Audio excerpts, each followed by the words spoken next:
For this project, I will be diving into company culture and diversity, equity, inclusion initiatives, particularly what is the impact on employee satisfaction, overall company culture. For the sake of this presentation, I will be alternating between using diversity, equity, inclusion, or the shortened version of it, which is DE&I. So following a pretty historic year of 2020 of social justice movements and impacts through there, we found that many companies across the United States had invested deeper into their diversity, equity, inclusion. And for some, that meant starting completely from scratch, and while for others, that just meant doubling down on initiatives that they already had in place. In the workplace, this was particularly important because there are certain industries and spaces where historically marginalized communities, such as people of color, women in certain industries, people from different sexual orientations, etc., do not have that proper representation, and so this allowed for these communities to find community, a safe space, and an overall increased sense of belonging in the spaces that they were already in.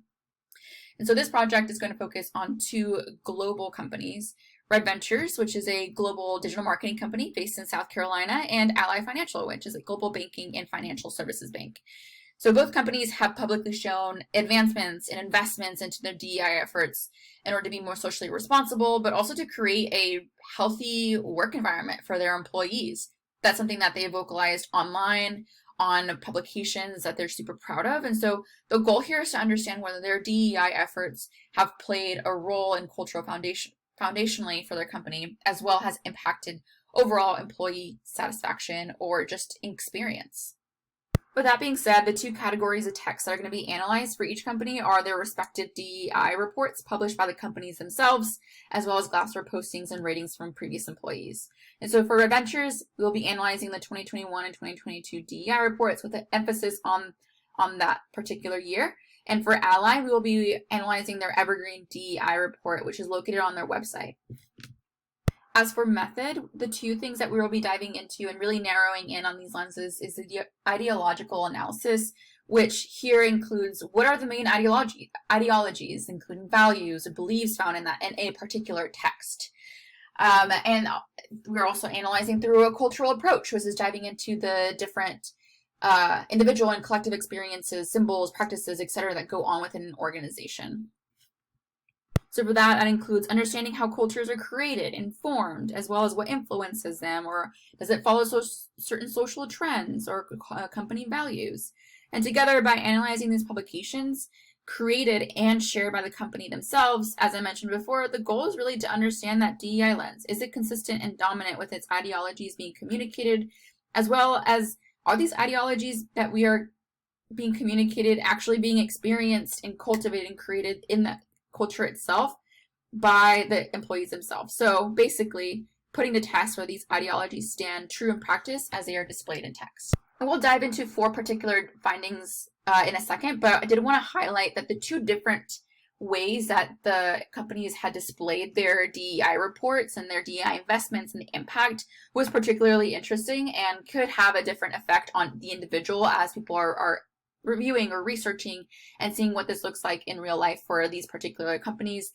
And what I mean by that is Red Ventures had an actual flippable online magazine style DEI report, which gives a different experience than Ally's, who is just a web page that you can scroll through. Personally, if I'm looking at a company and I'm looking to apply and trying to find a place that has other Latinas like myself and invest in DEI reports and want to be somewhere intentional in that, Red Ventures' approach and creating something more flippable, more personal style has a better impact and has a better way of interpretation for me versus something like Ally, which is just something scrolling. It seems a little bit impersonal. So I did want to note that because that has an impact, I believe, in the cultural foundation and how that is displayed to anyone who comes across them. Throwing in on the 4 different findings that I mentioned before, one of them is employee resource groups, otherwise known as ERGs, and these are different groups that companies form themselves, so are created by the company itself and instilled in the culture foundationally and by the company itself that are tending to different groups of people. So this could be based off of race, based off of sexual orientation, etc. So many of the initiatives across Red Ventures and Ally Financial are created by the company itself, and this is one of the things that is similar across both of them. So although it was created by the company itself and implemented into the culture, it's carried through and lived through and really bred into the culture by its employees, because these resource groups are run by the employees. So that is something that's important, and I think plays a big role of how people have their own experiences. And we were able to see that through their DEI reports of, hey, they put an emphasis, a lot of spread, a lot of text, a lot of information on their particular ERG groups, because they play a huge role in the culture and the sense of belonging in their DEI reports. Additionally, formal systems like company benefits play a big role in feeling supported in different ways at the company. So looking at the cultural approach, this plays into a practical view, showcasing the cultural elements and importance that are instilled from the top down.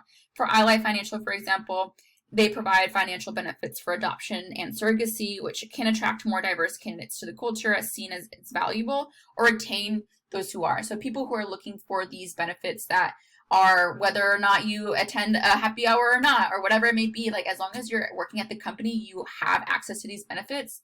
I think being able to put into that foundationally plays a big role of whether someone wants to work for a company or not, because it's something that they will always receive regardless of their position or how tenure at the company. So that's something definitely worth noting that is seen across both, but definitely emphasized more on the Ally side. The third finding found within both DEI reports is the importance of representation and that actual physical impact on retention. So across both Ally and Red Ventures, professionals and marginalized groups are holding positions of power, and for this shows a visual and tangible paths for others with similar backgrounds. This allows for people to see that there's opportunity and growth and mentorship easily accessible within the organization. You don't have to go anywhere else, and therefore encourages people to stay at the company. You can see within the numbers on both of these screenshots that contributes to attribution and also to the retention rate for women and people of color on the Ally side. And last thing I wanted to note is the actual employee rating. So according to Glassdoor, particularly on their DEI efforts, and so for those who are not familiar with Glassdoor, this allows for people to anonymously put in their reviews, ratings, etc. on a particular company they've worked at. Red Ventures lies as a 3.6 out of 5, and Ally Financial lies out of a 3.9 out of 5. So although both have pretty robust initiatives within their company, Ally does lead a little bit further, and there's still opportunity for that larger investment to get more into that 5 for both companies. So what? So foundationally, both Red Ventures and Ally Financial, in their cultures, DEI is important. That is absolutely clear within their reports and within the data that shows in their reports. And that's not something that's only considered but invested in throughout its formal structures like the HR, through benefits, and then are carried out through its employees, through different employee resource groups that, yes, were set up culturally by the company, but are carried through and lived out by the individuals that are working at the company themselves in the day-to-day and working in the company. In this case, organizational communication theory can allow us to understand, A, whether these initiatives are showing up authentically and is felt authentically by the marginalized communities it's intended to support. In this case, we do find that they do, but much like with most things, there's still room for improvement and growth. B, how realistic is it for these initiatives to be sustainable? In this case, although it seems culturally embedded in its company, Red Ventures has yet to launch a 2023 report, which opens up the question, why? For me and anyone else who may be looking at actually doing research into this and wanting to apply to this company, trying to understand, okay, is this culturally something that's absolutely embedded? Why is there no 2023 report? The silence is louder than any data shows, and so my hope is that in order for their brand and for it to show up as something true and organic to their culture, that is something that they do come out with. And lastly, how can others improve their work?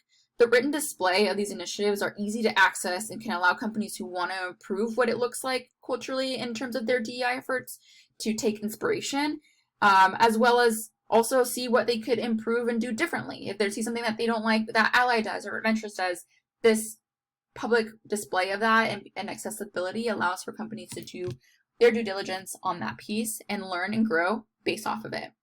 And it's likely what we will continue to be valued as important culturally, and companies will change and evolve. So it's likely these DEI efforts will continue to change and evolve, especially as companies swing towards different social trends, which do have a huge impact on the cultural aspect of a company and an organization. But what's important is that we are continuing to invest if it's something that's important, and it shows up organically if it's something that's important. For these two companies, as mentioned and reiterated, it seems like it is so. So I'm excited to see how this looks and continues to evolve over the years to come.